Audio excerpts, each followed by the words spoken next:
네,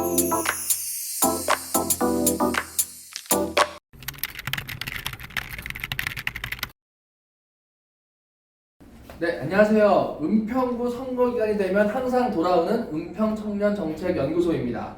저는 오늘 진행을 맡은 이두영, 어근선입니다.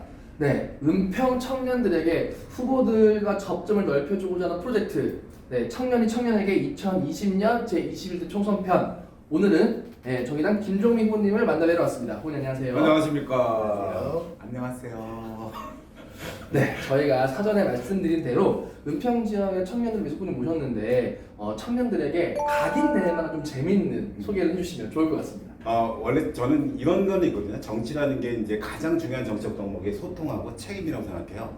소통을 잘 하는 것이 이제 책임 있는 대안을 내놓는 가장 중요한 방법이기 때문에, 그리고 책임 있는 안을 내놓고 정치는 책임을 지는 거다. 혹여 실패할 수도 있거든요. 그걸 책임지는 게 중요한데, 저는 조금 정치인의 입장에서 보자면은 소통에서는 거의 뭐 만점에 가까운 수준의 소통을 할 줄 아는 능력을 갖고 있다, 이런 얘기를 하고 싶고, 그래서 만들어낸 정책이 있다면은, 그 대안이 있다면 그걸 꼭 책임지겠다. 혹여 책임을 못 지면 정치적으로 또 스스로가 물러날 줄 알고 그런 것들을 할 줄 아는 그런 정치인이다, 이런 말로 소통과 책임을 강조하는 정치인이다, 이런 얘기를 꼭 드리고 싶습니다. 네, 그럼 어쨌든지 간에 청년들에게 전달될 수 있는 키워드 같은 건 책임과 소통이라고 좀 정리를 할 수 있을 것 같아요. 네, 일단 감사드리고요. 네. 말씀드린 대로 이제 본격적으로 후보님이 청년 그리고 청년 정책에 대해서 어떻게 생각하시는지 좀 다양한 이야기를 들어보도록 할게요. 네, 첫 번째로 후보 모두에게 묻는 공통 질문인데요.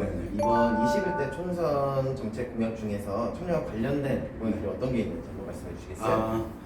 그러니까 청년 정책은 굉장히 많을 수밖에 없고, 이 사회 청년이 보통은 옛날엔 청년은 한두 가지만 있으면 되던 시절이 아니라 청년 정책도 굉장히 종합적인 플랜이 있어야 되고, 또 종합 선물 세트의 청년 정책 공약이 있어야 된다는 걸 알고 있습니다. 근데 저는 꼭 드리고 싶은 말씀 세 가지 정도 얘기하고 싶거든요.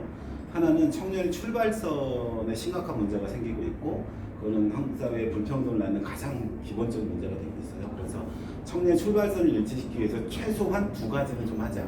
하나는 청년 기초 자산제라는 것이고요. 두 번째는 청년 부채는 일단 탕감하고 시작하자는 게 두 번째 제안입니다. 청년 기초 자산제는 부모로부터 저희 나라에 상속세를 걷거든요. 그 상속세가 사회적 상속세라는 이름으로 상속세를 걷게 되면 그거를 청년들 모두에게 3천만 원에서 기초 자산을 보급하자라는 거예요. 그래서 1차적으로 자신의 준비를 시작할 수 있는 자산을 갖도록 해주자. 두 번째는 부채는, 지금까지 이제 가졌던 부채는 청년으로부터 온 부채라기보다는 사회가 청년들에게 부여한 부채예요. 이건 분명히 탕감을 하자, 이런 생각을 했고요. 두 번째, 청년들에게 가장 중요하게 가장 많은 재정 소요가 되고 있는 건, 요즘에는 부모로부터 독립한 세대들이 많기 때문에 주거 비용이 가장 많은 비용을 드는데요. 이 주거 비용의 일정한 부담을 탕감하기 위한 현재 서울시 정책이라든가 이런 정책들을 넘어서 실제 반환값 임대 청년주택의 공급 문제라든가 전월세 값에 대한 직접적 지원 문제라든가 이런 것들 적극적으로 저희가 검토를 하고 있고요. 가장 중요하고 근본적으로는 정치인들이 주로 청년들을 대변한다, 이런 말을 많이 하잖아요. 그런데 저는 아무리 생각을 해봐도 청년 스스로가 직접 정치에 참여하는 주체가 되지 않는 청년 정책이 나올리 막무하고 청년을 대의하고 대변하는 정치를 할 수 없다, 저는 그렇게 생각을 하거든요. 그러니까 청년 정치인들이 직접 국회에 진출을 해서 국민당은 국회라고 하는 것이 만들어지려면 청년들이 직접 정치인이 되는 것이 가장 중요하다고 생각합니다. 물론 청년들도 좀 훈련할 수 있고 준비되는 기간이 필요하겠지만, 준비와 훈련도 직접 정치를 함으로써 하는 것들도 많이 있습니다. 그래서 청년들이 직접 주의되게 하는 것, 이런 것들이 굉장히 중요하게 다뤄야 될 중요한 정책 공약을 갖고 있고요. 청년들의 정책 진출을 위한 국회의원 청년 할당제라든가 이런 것들을 적극적으로, 뭐 국회의원뿐만 아니라 지방의원, 구청장 이런 것들 마찬가지인데요. 그런 제도를 적극적으로 도입하겠다, 이런 것들이 중요한 정책 공약입니다. 네, 지금까지 말씀해 주신 내용들을 한번 바탕으로 보면은 이제 자산과 관련된 이야기, 그리고 주거와 관련된 이야기, 그리고 이제 정치와 관련된 이야기를 해주시는 것 같아요. 세 개 정도를 주요 골자로 이해하면 될까요? 네네, 그렇습니다. 네, 감사합니다. 네, 두 번째는 이제 뽑기 질문입니다. 네. 저희가 청년들의 목소리를 이제 모아서 그 종이에 적어서 왔어요. 네. 후보님이 여기서 하나 골라서 저에게 주시면 될 것 같습니다. 제가 읽어요? 어떻게? 저에게 주시면 네. 됩니다. 네, 이제 4번 질문을 뽑아주셨습니다. 이제 청년이라는 단어를 들으면 무엇이 가장 떠오르나요? 이거 답변을 해주시면 좋을 것 같습니다. 그러니까 이게 다들 청년들이 들으면 어떻게 생각할지 모르겠는데 그냥 솔직하게 말씀드리면 미안함이 제일 먼저 떠올라요. 그러니까 이런 생각을 해봤어요. 저는 이제 딱 올해가 51, 그러니까 만으로는 49살인데요. 저희 세대 때는 이게 라떼이즈 호소가 될 수도 있는데 저희 세대 때는 부모님들이 굉장히 열심히 일하셔서 경제를 좀 일정하게 발전시켰어요. 그래서 제가 대학교를 졸업하면 쉽게 취직도 되고 어렵지 않게 최소한의 자기의 삶을 영위할 수 있고 또 만약에 이제 가정을 이룬다면 또 가족을 책임질 수 있는 그런 정도가 됐는데 지금의 청년들은 출발 자체를 하기가 어렵고 또 출발한다 하더라도 불안한 삶에 불평등하고 불안한 삶이 여전히 노동돼 있어서 그런 사회를 만든 것에 대한 책임이 이렇게 나이를 기준으로도 있고 한쪽으로는 정치를 책임져 왔던 사람으로부터도 있는 그런 책임으로부터 자유롭지 못한 것 같아요. 그런 의미에서 미안함이 있다는 것을 꼭 그런 말씀을 꼭 드릴 수밖에 없고 그런데 청년들은 미안함을 듣고 싶지 않다는 것도 알아요. 그러니까 기성세대들이 뭐 말하자면 어른들이 미안하다 말로 모든 걸 다 하는 그런 것처럼 정치가 그렇거든요. 공감을 해주는 거, 함께 마음을 나눠주는 것만으로 정치하는 건 아니고 명확히 정치는 뭔가 대책을 세우고 책임을 져주는 건데 그런 건 안 한 채 맨날 청년들한테 미안하다 이런 말로 대신하려고 하는 경우가 많기 때문에 그래서 저는 청년의 정책이라고 하는 거는 숫자로 표현될 수가 있고 또 숫자는 뭐 정책이고 또 대안이라고 생각하거든요. 청년의 소통 공간을 몇 개 만들 거냐 이게 정치라고 생각해요. 청년의 정책적인 소통 공간을 만들어서 몇 개의 정책을 제안하면 그중에 몇 개를 정치가 받아들이고 수용할 거냐 이게 저는 정치라고 생각하거든요. 이런 거를 잘 해야 되는데 그러지 못하는 현재 정치에 대해서도 책임이 있다 이런 생각을 갖고 있기 때문에 늘 항상 마음속에 미안함이 따릅니다. 그런데 청년들이 진짜 바라는 건 미안함이 아니고 그런 대안을 세워주고 우리를 주인으로 인정해달라 이런 말씀이기 때문에 그런 거를 좀 잘해야 되지 않을까라고 하는 생각을 갖습니다. 어쨌든 청년들을 만났을 때, 청년들을 생각을 했을 때 가장 많이 떠오르는 느낌이 미안함. 이제 그런 것들을 더 잘 극복할 수 있거나 실제로 그들이 원하는 것들은 거기에 그치는 것이 아니기 때문에 그 다음 준비하신다는 말씀 네, 이해를 해보겠습니다. 네. 네, 이제 두 번째 질문을 좀 뽑아주시는데요. 네, 두 번째 질문은 청년의 생활 안정을 위한 구체적 방안에 대해 어떻게 생각하세요?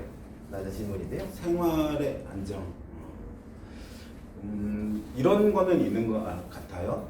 그러니까 청년들을 이렇게 바라봤을 때 늘 이제 스스로들도 좀 불안정하다고 생각하는 것 같고 불평등하다고 생각하는 것 같고 이런 게 많으신 것 같다는 생각이 들어요. 그래서 아까 초반에 이렇게 언급했던 청년기초자산제나 주거비용의 문제라든가 이런 것들을 좀 국가가 일정하게 책임져주고 또 국민들 말하자면 우리 부모 세대로부터 냈던 세금을 그렇게 이제 쓰는 것이 맞다라는 생각 같은 거는 갖게 되는데요. 생활의 안정은 그냥 간단하게 내가 살 수 있는 최소한의 비용 또 주거 비용만이 있는 게 아니라 내가 일할 수 있는 공간, 내가 함께 누군가와 커뮤니티를 이루고 살아갈 수 있는 공간, 내가 다소 좀 힘들고 어렵더라도 함께 소통하고 나눌 수 있는 공간, 그리고 소통해서 나눈 나름의 생각들이 뭔가 변화를 만드는 정책으로 이렇게 만들어지는 그런 뭐라고 할까요? 정치와 연결의 그 고리, 네트워크 이런 것들이 이제 구성되는 게 중요하다고 생각하고 그거를 한 마을 또는 하나의 광역이라면 서울 아니면 대한민국 전체에서 네트워크로 연결할 수 있는 고리를 만들어주는 게 중요하다고 생각하고 그래서 근래 청년들이 또 청년 단체들이 생태계, 그러니까 청년 생태계라고 하는 운동을 많이 펼치고 있는 걸로 저는 알고 있고 매우 중요하다고 생각해요. 그러니까 몇 가지 정책적인 의견을 제시해서 그거를 이렇게 흔히 말하는 따내는 그런 방식이 아니라 조금 스스로들이 이렇게 독립하여 또 스스로들이 연대하고 함께 동행하면서 살아갈 수 있는 방식으로서 청년 생태계를 만드는 거. 그러려면 일, 주거, 일자리, 삶, 이른바 소통의 공간, 그 다음에 소비의 다양한 라이프 사이클에 따른 다양한 어떤 말하자면 그냥 이렇게 물품을 사고 하는 방식의 소비 말고도 굉장히 다양한 삶의 소비가 있는데 이런 소비가 이루어질 수 있는 공간이 필요하다고 생각해요. 은평은 보면 원래는 이곳은 조금 머무르지 않고 약간 거쳐가는 그런 동네였거든요. 그러니까 청년들도 와도 한 2년 있다가 다시 이사 가고 이런 곳이었어요. 근데 지금은 불광동, 부산역 이런 데를 중심으로 청년들이 새로운 커뮤니티를 만들고 또 새로운 공동체를 만들고 살아가고 있고 거기에 새로운 변화들을 만들고 있거든요. 근데 그에 비해서 기반 시설이라든가 인프라들은 그걸 따라가지 못하는 것 같아요. 그래서 그런 인프라를 많이 구축해주는 문제가 저한테는 굉장히 중요한 고민이 됐고 불광도 혁신학과 같은 제2혁신학과를 만든 문제라든가 마이너리티 센터 같은 거라든가 청년들이 만들어 쓰는 공유경제 클러스터라든가 이런 방식의 다양한 작지만 청년들이 모이고 함께할 수 있는 커뮤니티 공간을 만들어내는 거 이게 중요한 정책으로서 고민입니다. 정책 공학이기도 하고요. 지금 사실 많은 이야기를 해주시긴 했는데 이 질문에 배경된 내용 중에 하나 이랬던 것 같아요. 뭐 실제로 남는 예산을 가지고 보도블록을 만들었다가 치우고 저출산 문제 이야기를 했는데 결혼한다고 시키고 뭐 저 동의되지 않고 이런 이야기도 많이 나왔었던 것 같은데 그렇다면 이렇게 현실적이고 근본적인 대안 같은 것들은 어떤 게 있을지 좀 좋아요. 그러니까 저는 사실 저출생이라고 하는 말이 있잖아요. 그러니까 어떤 시대를 살아가는 데 있어서 인구가 감소를 하고 인구가 적다는 건 국가의 경쟁력이나 생산력 이런 입장에서 보면은 손해이고 문제는 맞아요. 그러나 시대가 진짜 변해서 생산력도 경제력 이런 것만으로 할 수 있는 시대는 이제 끝났잖아요. 그렇기 때문에 저출생 문제도 본인의 선택의 기준으로 남기고 스스로들이 그걸 판단할 수 있도록 하는 거예요. 이른바 이제 출산이라든가 이런 자유의 문제도 이 사회가 적극적으로 검토해야 될 문제라고 생각이 들고 그런 걸 넘어서 예전에는 정치가 무언가의 청년들을 어떤 고급한 무대로 끌어들이는 역할을 하면 잘한다고 생각했거든요. 그러니까 고급한 대기업에 뭐 취업을 창출해주고 이런 게 아니라 지금은 스스로들이 뭐 플레이그라운드를 할 때 스스로 놀 수 있고 함께 도모하면서 뭔가 다음의 미래와 자기의 취업이나 또 뭐랄까 창업을 창조해낼 수 있는 그 판을 이른바 사회가 국가가 판을 멍석을 깔아주는 그런 시대로 이제 변했다 생각이 들어요. 그런 게 이제 유튜브 이런 게 이제 그런 것의 변화를 만들어내는 가장 상징적인 공간이기도 한 것 같고요. 그런 것들을 정치가 잘 이렇게 만들어주고 그런 판을 잘 깔아주는 그런 방식으로 변화가 필요할 것 같아요. 네, 판을 깔아줘야 된다는 네네. 말씀 해주신 것 같습니다. 제가 엄청 TMI죠. 아니 괜찮아요, 괜찮습니다. 네, 이제 이어서 세 번째 질문 네. 뽑아주십니다. 네, 세 번째 질문은 청년 주거 문제에 대해 어떻게 생각하고 어떤 정책을 갖고 있나요? 라는 질문입니다. 네. 확실히 시대가 변화하면서 독립주거를 원하고 또 그렇게 하고자 하는 청년들이 굉장히 많아지는 것 같아요. 그런데 한국 사회의 독립주거는 그러니까 청년들의 요구에 비해 상당히 심각할 정도로 인프라를 구축하고 있지 못하다고 생각해요.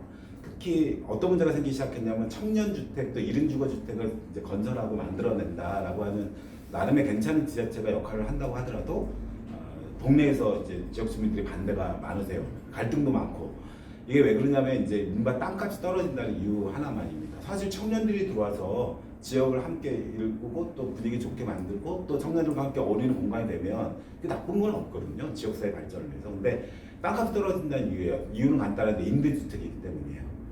그렇기 때문에 임대주택을 자꾸 많이 건설하면 이 동네에 이른바 부동산 값이 떨어지고 안 좋다 이런 인식들이 있는데 저는 꼭 진짜 지역 주민들한테 말씀드리고 싶은 건 청년들도 계시지만 청년들이 함께 어울리고 만들어내는 주택의 공급은 사회를 변화시키고 또 이 지역 사회를 변화시키는 가장 결정적인 변화를 만들어내는 이런 사례는 너무너무 많습니다.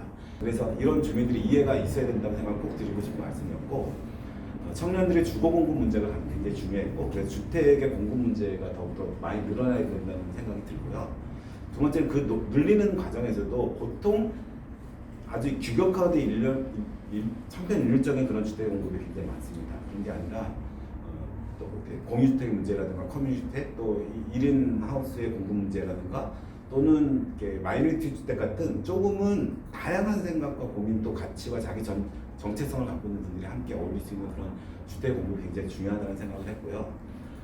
밀집된 형태의 주거 형태도 한쪽에는 유의미한 게 있지만 조금 퍼져서 골목골목으로 들어가 있는 청년 주거 형태도 굉장히 중요한 고민이다 라는 생각을 갖게 됐습니다. 이런 공급이 중요한 게 첫 번째, 두 번째고요. 세 번째는 청년 주거에 대한 직접적 지원이 지금 필요할 때입니다.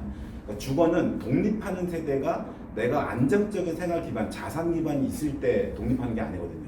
그러니까 자기가 독립해야겠다는 생각하는 순간부터는 경제적인 독립도 이루어지기 때문에 이게 겹쳐서 거꾸로 경제 독립은 안 돼 있는데 주거는 독립해야 되는 이런 상황이 되기 때문에 초반에 주거 지원 문제는 굉장히 중요하다. 일정 기간을 설정하는 한이 있더라도 청년 주거에 대한 직접적 지원 문제를 고민해야 되고 서울시가 굉장히 낮은 수준의 지원을 하고 있는데요. 그걸 넘어선 청년 주거에 대한 지원 문제는 적극적으로 검토해야 된다 이렇게 생각하고 있습니다. 네, 이제 결과적으로 공급을 늘리는 거에 대한 고민, 형태를 좀 더 다양하게 하는 네. 거에 대한 고민, 직접 지원 조금 더 늘리게 하는 고민 정도 저희가 이해를 네네. 해볼 수 있을 것 맞습니다. 같습니다. 네. 네, 이제 네 번째 질문을 뽑아주시면 되겠습니다. 네 번째 질문은 청년들이 지역에서 다양한 활동을 할 수 있게 하는 방안에 대해 정책이 있을까요? 라는 질문인데요. 네. 이전에는 청년들은 뭔가 사회를 준비하는 세대였어요. 그러니까 주로 정치나 정책이나 행정 영역은 흔히 말하는 어른들이 하고 청년들은 그 자기의 경제적 진출, 사회적 진출을 위한 준비를 하는 시대 이렇게 얘기를 했는데 지금은 청년들의 정책이 굉장히 아까 말씀드린 종합적으로 제출이 되고 있고 요구가 이루어지고 있죠. 정치와 행정 영역에서 청년들과 소통은 아주 필수 불가결한 게 됐고 그걸 안 하면 더 이상 이제 시대에 어울리지 않는 라떼 정치인이 될 수밖에 없다 저는 그렇게 생각을 해요. 그래서 청년들과의 소통 공간을 강화하는 정치가 굉장히 중요한데 중요한 건 정치인들이 청년들과 소통하는 게 아니라 청년들끼리의 소통 공간을 대규모로 확충해 주는 게 중요하다고 생각합니다. 주로 보통 나이가 든 정치나 행정가들은 이런 생각을 해요. 청년들은 맨날 카페 같은 데서 잘 모이고 자기들끼리 술집에서 잘 모이고 이런 거 아니야? 이런 얘기를 많이 하거든요. 근데 보셔도 알겠지만 카페도 이른바 그 술집도 이렇게 모여서 무언가를 나누는 공간적 의미보다는 주로 이제 소비하는 경향들이 더 많고 또 카페 같은 데는 공부하고 자기가 혼자 이렇게 준비하는 그런 공간적 영역이 많지 소통하고 함께 토론하고 이런 공간은 안 되거든요. 그래서 청년들이 소통할 수 있는 다양한 공간의 확보 문제가 중요하고 공간도 이제 한 군데의 다양한 공간의 밀집 형태라고 하는 것도 좋지만 분산형으로 개최해 줌으로써 다양한 공간을 찾아서 할 수 있는 그런 것들이 좀 필요하다라는 생각 같은 게 첫 번째 들었고요. 두 번째는 이런 것을 가능케 하는 조금은 넓은 복합 공간 같은 커뮤니티 공간이 필요하다고 생각해요. 지금 이제 부강동에 혁신파크가 있는데요.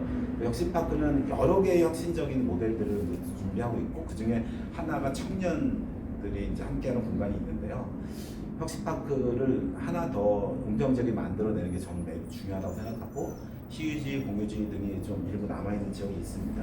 그런 지역에 혁신파크, 제2혁신파크를 만들어서 거기는 약간의 경제, 그다음에 커뮤니티 공간, 그다음에 이제 서로 토론하고 수 있는 공론의 장, 그다음에 네 번째는 다양한 청년들. 그러니까 그냥 뭐 청년 정책 연구와 고민하는 청년들뿐만 아니라 다양한 뭐 성별 정체성, 또 다양한 어떤 자기 존재감, 또 누구는 창업하고 누구는 직업 취직하고 누구는 나는 그냥 자유롭게 프리랜서를 하겠다는 사람들까지 포함해서 어울릴 수 있는 그런 좀 복합적인 공간 같은 걸 상징적으로 하나 만드는 거는 은평지역에서 필요하지 않나라는 생각이 들었습니다.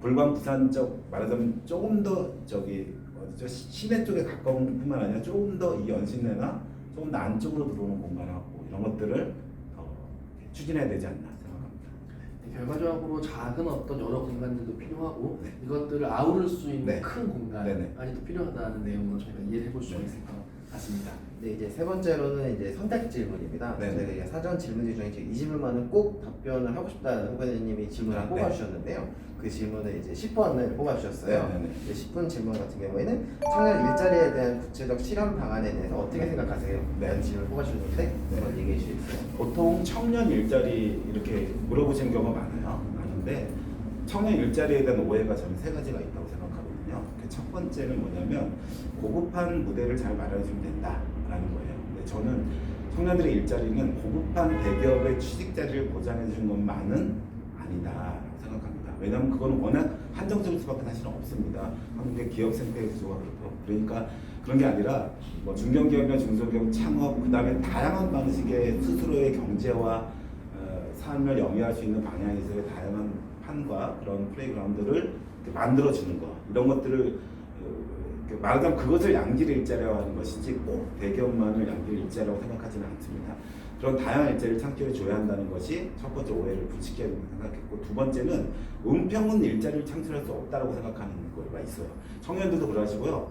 주민들도 그러시거든요. 근데 일자리라고 하는 거는 꼭 기업의 유치를 통해서만 일자리가 창출된다고 저는 생각하지 않습니다. 다양한 청년들의 공간, 또 청년들이 실제로 조금 도전해 볼 수 있는 공간의 확보를 일정하게만 행정과 정치가 해줄 수 있다면 충분히 그런 기회 보장이 되고 청년들이 함께 이렇게 창업과 취업에 실제로 나설 수 있는 그런 공간을 많이 확보할 수 있다 이렇게 생각이 들어요. 세 번째가 이제 저는 제일 중요하게 생각하는 거고 정의당도 중요하게 생각하는데 꼭 일자리라고 하는 것은 창출해 주는 거로만 생각하는데 저는 일자리를 지키는 것도 굉장히 중요하다고 생각해요. 청년들이 말하자면 일자리를 자기가 갖게 됐는데 어느 순간 해고되고 어느 순간 휴직을 처리하게 되고 이런 것들이 중요해요. 많이 생깁니다. 특히 노동조합이 굉장히 우리나라에는 적은 조건이에요. 10%밖에 안 되기 때문에 청년들이 노동조합을 만들 수도 없고 이런 여건이 있어서 제가 생각하기에는 청년들의 노동권을 지켜주는 문제도 저희 사회와 국가가 해줘야 될 가장 중요한 문제 같아요. 특히 청년들의 초기, 그러니까 아주 안정적인 자기 일자리를 갖기 전까지는 알바, 프리랜서, 그다음에 플랫폼 노동에 종사하는 경우가 많은데요. 이 경우는 아주 노동권이 최악의 상태입니다. 그래서 은평은 좀 상징적으로 청년 노동 인권센터 같은 조금 독립적인 어떤 시설의 그런 것도 설립해내고 하는 것도 필요할 것 같고요.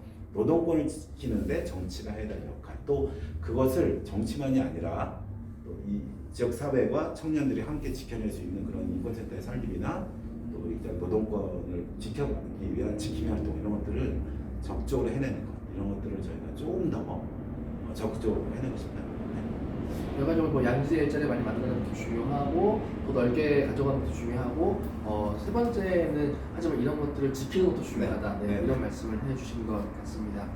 네, 답변 너무 감사드리고요. 아무튼 저희가 이제 이런 것들을 토대로 청년들이 어떤 것들을 더 잘해낼 수 있을지, 청년들이 은평 지역에서 더 잘 살아남을 수 있을지에 대한 이야기를 잘 풀어보지 않았을까라는 생각을 하게 됩니다. 아마 시간이 마치려고 하는데요. 저희 이제 은책수어 같은 경우에는 지역 활동의 다양한 수요를 정책할 수 있도록 노력을 많이 하려고 하고 있고요. 오늘 이렇게 마무리를 하고 난 후에 후보자님의 마지막 60초 정도 인사를 하는 시간을 가지려고 합니다. 네, 그렇게 하시면 좋을 것 같고요. 네, 다음 시간에 또 찾아갈 수 있으면 좋을 것 같습니다. 지금까지 이두영, 근선이었습니다. 네, 고생하셨습니다. 네, 고맙습니다. 네. 안녕하세요. 안녕하세요. 안녕하세요. 네, 저는 정의당 김종민인데요.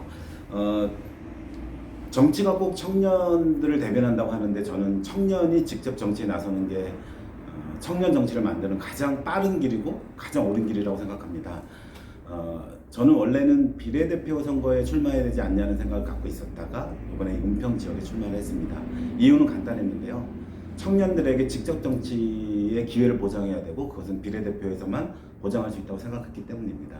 정의당은 20여 명의 비례후보 중 4명의 청년 후보에게 상위 순번을 배치해서 국회의원이 될 수 있도록 하는 조치를 취했습니다. 그런 총선 전략을 집중적으로 추진해왔고 만들어왔던 정의당의 부대표이기도 합니다. 그런 과정에서 이번에 총선에서 사라진 청년들이 있습니다. 이 청년을 살려내고 또 청년들이 정치 주역으로 등장하는 역할을 정의당 그리고 제가 해내려고 합니다. 이번에 이제 텔레그램 엠방 문제도 저희가 적극적으로 추진